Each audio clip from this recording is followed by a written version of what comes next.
I won't tolerate having ailing individuals in my household, particularly if they emit a somber aura. When my mother received a terminal cancer diagnosis, she was essentially driven away from our home. In her final moments, it was only her daughters who stood by her side. Strikingly different was the scenario when our father faced a cancer diagnosis. He willingly shifted the responsibility of his care onto others. Must I endure this treatment silently? It's high time to impart a lesson to that fool. My name is Bonnie, a 21-year-old junior at a local public university. I have a younger sister, Susan, currently in college. We make up a family of 4 with our father and mother. Despite this seemingly conventional setup, my sister and I harbored resentment towards our father. He consistently belittled our mother, a dedicated homemaker, and displayed reluctance to invest time or money in family matters. Our mother, always engaged in what's now termed solo parenting, never revealed her exhaustion, presenting a constant, cheerful facade. We, her daughters, cherished her deeply and grew to despise our father, who failed to acknowledge her contributions. 2 years ago, when my sister entered college, our mother fell seriously ill, leading to her hospitalization. As the family gathered in the hospital, the doctor delivered the grim news: cancer with about 6 months left. It was revealed that our mother hadn't undergone regular health checkups. Dismissing any prior concern, our father appeared submissive in front of the doctor. However, his true colors emerged once the doctor left the room. He voiced concerns about who would take care of the house if our mother succumbed to cancer, conveniently forgetting his opposition to her health checkups. Without visiting our ailing mother, he frequented drinking sessions, leaving us bewildered. Our anger intensified when he insinuated that we, his daughters, should take over the housework, implying our mother's incompetence. As our mother was discharged, we tried to alleviate her burden by assisting with chores, but our efforts were met with complaints from our father. He found her presence bothersome, and instead of expressing concern, he criticized her lack of housework. When I suggested preparing for our mother's home care, my father predictably opposed, deeming it a waste of money. He callously remarked that having a dying person at home is depressing, showing no empathy for our mother's condition. I couldn't fathom the harshness of his words and found myself in tears, questioning how he could disregard our mother, an integral part of our family. Are you seriously going to abandon her just because she's sick and unable to do housework anymore? That's just wrong. Upon hearing these words, my sister, who was also listening, started crying, expressing how cruel it was. Poor Mom, she lamented. Annoyed, our father declared, I'm going out for a drink, but remember, I won't allow home care before leaving.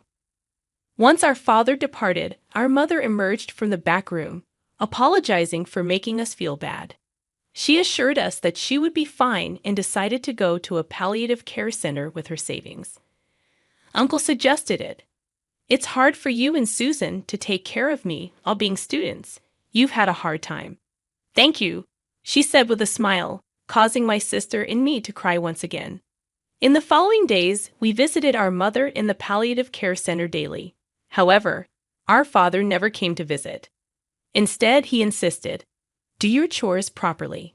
Who do you think is allowing you to live and attend college? Even after being informed of our mother's passing by the doctor, I was in shock. It wasn't until my sister reminded me, oh, we have to do the wake and funeral, right? That reality sank in. I managed to contact our mother's relatives to handle the arrangements. You two, Bonnie and Susan, had it tough. I'm sorry I couldn't be there for her passing. Leave the rest to me, reassured Uncle, our mother's brother, who had always been reliable. Despite the support from Uncle, we couldn't reach our father on the phone. Finally arriving at the hospital 8 hours after our mother's death, our father, reeking of alcohol, sat down heavily, callously remarking, finally kicked the bucket, huh? Good riddance to the money-eater, and laughing heartily. My sister and I looked on in disbelief. Thanks to Uncle, the wake and funeral proceeded smoothly, as our father had not prepared anything. But at the funeral, he suddenly adopted the role of a loving husband. Thank you all for coming today for my wife. My caregiving hardships are nothing compared to her suffering.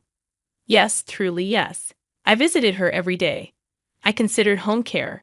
But it was her wish to spend her final days in a palliative care ward under professional care. Yes, thank you. I believe she would be happy. My father proclaimed to the mourners.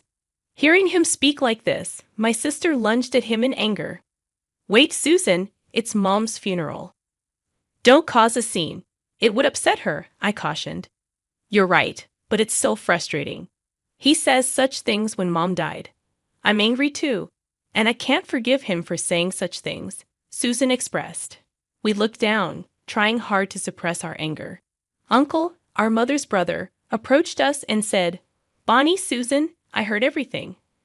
I know it's hard, but I understand everything. It's okay. Call me if you need anything. Uncle's words gave us some comfort, allowing us to focus on bidding farewell to our mother that day. Afterward, my sister and I sorted through Mother's belongings, attempting to avoid our father as much as possible. The day after the memorial service, our father brought home a flamboyantly dressed woman in her 30s, evidently from the nightlife industry. With a saccharine voice, she greeted us, while our father, with his arm around her, declared, She's my girlfriend. We're going to live together from now on. You girls should get along with her. Stunned, we protested. Wait, what are you talking about? You're bringing another woman home just after Mom passed away. We can't live with her, no way. Who do you think you are? This is my house. If you don't like it, leave. I'll still pay for your tuition, but don't involve yourselves with me anymore. I have my own life to live.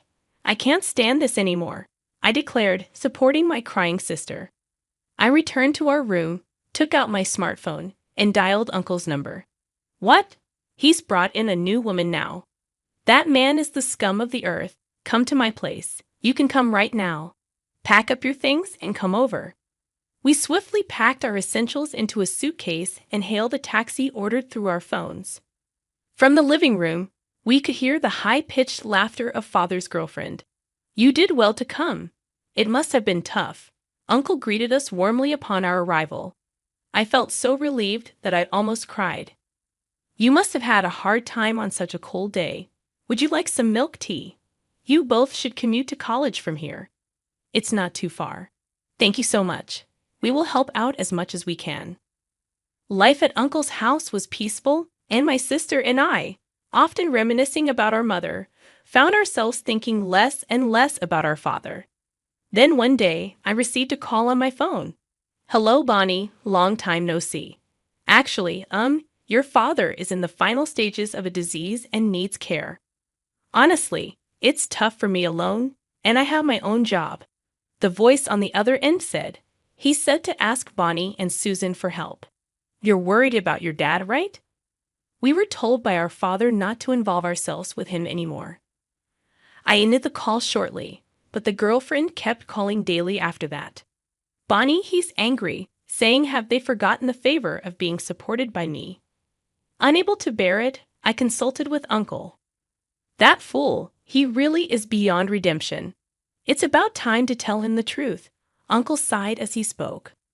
One Sunday, my sister, Uncle, and I went to my father's house. Welcome back, Bonnie and Susan. You must be worried about your dad. After all, you're family. You're coming back to this house, right? Thanks in advance for taking care of him. Of course, it's only natural for children to take care of their sick parents. By the way, I didn't mention it, but I quit my job last month. I can't work with this body, so I can't pay for your college anymore. Quit college and work while taking care of me. What are you saying? No way. We are not your slaves. What the hell are you saying? It's only natural for children to take care of their sick parents, despite not doing anything for his sick wife. With hands trembling in anger, I replied, we're cutting ties as family. We'll manage our tuition ourselves. Living here and taking care of you is impossible. What do you think? That's allowed? Yeah, it's thanks to your father that you've been able to live in this house all this time, isn't it? Uncle quietly spoke. The one who isn't allowed here is you. How long do you plan to stay in this house? It's time to tell the truth. I followed up on what Uncle said. Huh? What do you mean? My father asked. This land and house were inherited by the girl's mother from our father, and the ownership was in their mother's name. So after she died, it became mine. I'm her husband. My father raised his voice. That's why you're a fool. My father's face turned red at my uncle's words. My father had always had a complex about my uncle, who was a shrewd man. So it was even worse. It's ridiculous to think that a deceased wife's property automatically becomes her husband's. Uncle spoke dismissively. My sister had prepared a will and entrusted it to a lawyer. This house is now in Bonnie's name. You two have no right to live here, Uncle continued sharply. You always mocked my sister, calling her a money-eating housewife. But did you actually contribute properly to the household expenses? There were times you didn't because you spent it on drinking. How do you think she managed during those times? Well, I thought she was saving and managing because she was at home, my father replied. You really are a fool. She wouldn't have had enough to manage her savings. She was earning income through investments and managing the household with that income. And you didn't even know, thinking you were the one supporting the household. So that's the situation, Dad. This house is now mine. I'm currently looking for a buyer through a real estate agent. So can you leave? I tried to keep my emotions out of it as I spoke. What? I've quit my job. I have no income. And now if I lose the house too? My father's face, which had been red, now turned pale. All right, I was wrong. I apologize. Let me live in this house. We can be a family again, like before, my father said, looking like a completely different person, head hung low. I finally said what I had wanted to say for so long. No, thank you. I have no attachment to this house without Mom. Having someone on the brink of the afterlife in the house makes it so gloomy, right? My sister nodded vigorously beside me. We won't see you again, Dad, firmly stating that we left the house filled with memories of our mother. Later on, when my sister and I secretly went to get our belongings during Father's absence, a neighbor lady told us, that flashy woman who was living here seems to have left. And my husband saw your father at the hospital wearing shabby pajamas and muttering, I don't have any money to buy anything at the store. Is your father all right? I gave a vague reply to the curious lady and quickly left the scene. But my sister and I later said to each other, it serves him right. Exactly karma. That's the punishment for how he treated our kind mother. Uncle was right. We struck at the right time when it would hurt him the most. Really, it was good to follow Uncle's advice. I remember the day we arrived at Uncle's house. We'll help out as much as we can. You don't need to worry so much. You should know the truth. My sister knew about his mistress and anticipated that if he got the inheritance, he would let his mistress do as she pleased. She intended to divide her assets among us two sisters. She entrusted me with all the legal matters after her death. Then I learned that the house and land were in my name, and stocks and other assets were inherited by my sister. So that means Dad and that woman have no right to live in that house, right? Let's go take it back right away. Wait a minute. As you know, I'm a doctor. When I saw him at my sister's funeral, I had a hunch. He doesn't have long left. Maybe when he's in the same situation, he'll understand her feelings as Uncle intended. We were able to cause significant damage to our father. But sister, are you really okay with selling the house? It has our memories with Mom, and it's where we grew up. Yes, I was conflicted, but I didn't want to leave the option of home care for Dad. And it's scary that his mistress knows about the house. For me now, home is where I can be with you. While talking, my sister and I entered an apartment building in front of the station. This apartment is owned by Uncle, and he's letting us stay here for free. Uncle owns several apartments in this area. I remember when Uncle suggested that we live in this apartment. We can't trouble you any further, Uncle. We tried to decline his offer, but he insisted. Let me do at least this much. I can't accept money from you students. My wife and I don't have children, so we think of you as our own. It would make us happy if you rely on us. Thank you so much. Remembering the hardships we endured because of my father, I felt a surge of emotion. I really wanted to pay for your tuition too. Are you sure you want to pay for it yourselves? Uncle asked. Yes, after selling the house and stocks Mom left us, we have enough to cover the rest of our tuition. It's really thanks to Mom. My sister's eyes also welled up with tears. We have to stay positive to reassure my mother in heaven. My sister and I nodded to each other. Entering the apartment, I recalled this conversation with my sister. As we entered, we saw a photo of our mother. Her smile seemed to say, this was the right choice.